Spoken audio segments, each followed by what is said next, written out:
it's Terry. Welcome back to another edition of An Orchid A Day. Today is Sunday. I believe this is edition number 67. Today I'm looking at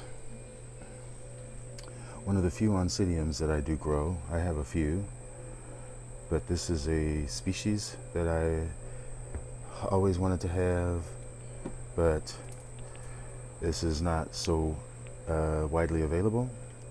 I believe Ecuagenera is really the only one that imports it. This is Oncidium astrolabium. This is a fragrant oncidium.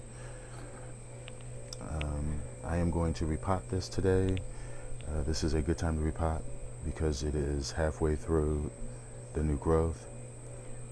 These do require lots and lots of water in the summertime while they're actively growing. That makes the bulbs swell up to blooming size. This has bloomed for me. Last year it did not bloom, but it did produce this pseudobulb, which is a nice fat pseudobulb, but obviously not as big as the previous pseudobulb that had bloomed. So I'm really hoping that this one does. This plant was potted up in a mixture of sphagnum, and it does have some bark in there. These like copious amounts of water in summer. Did I already say that?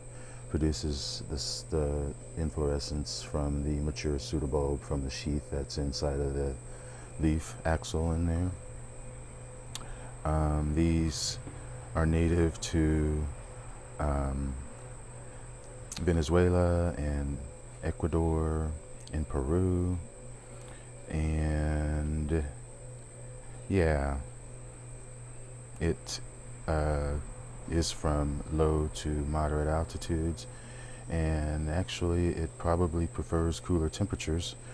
When it was first described in the 1850s, it was classified as an odontoglossum,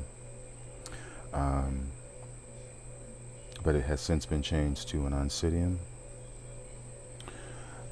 These can be maintained in your home environment.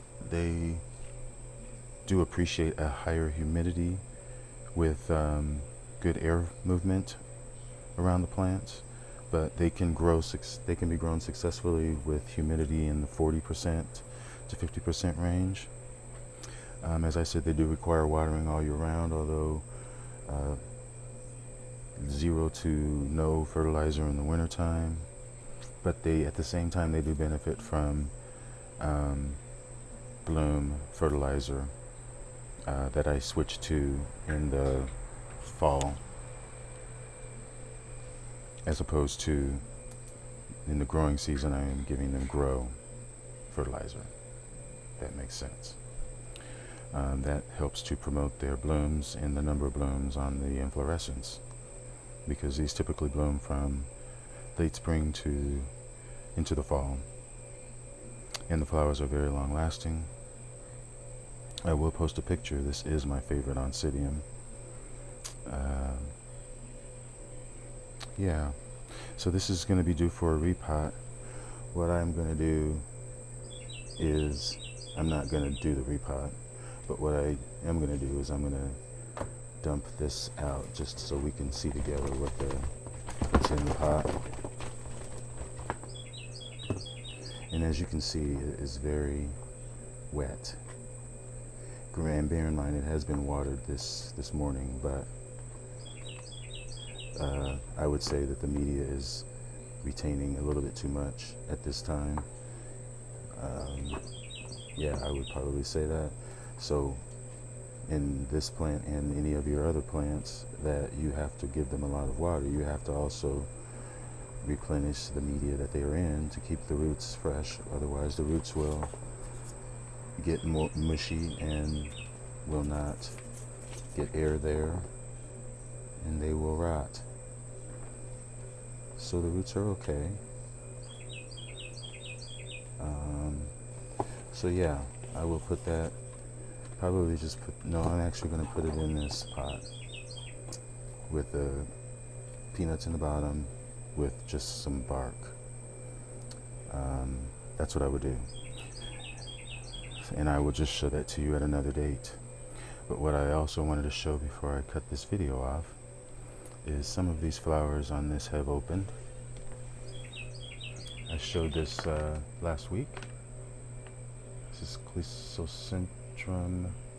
Well, that's not this name, it's the other name. I'll post the name, it starts with a G, but that's what it is tagged as. And see, if it were the named species as it is tagged, the flower would be more of the blue rather than the white with the purple on the inside. I mean, there is a faint blue tint to the outside, but if it were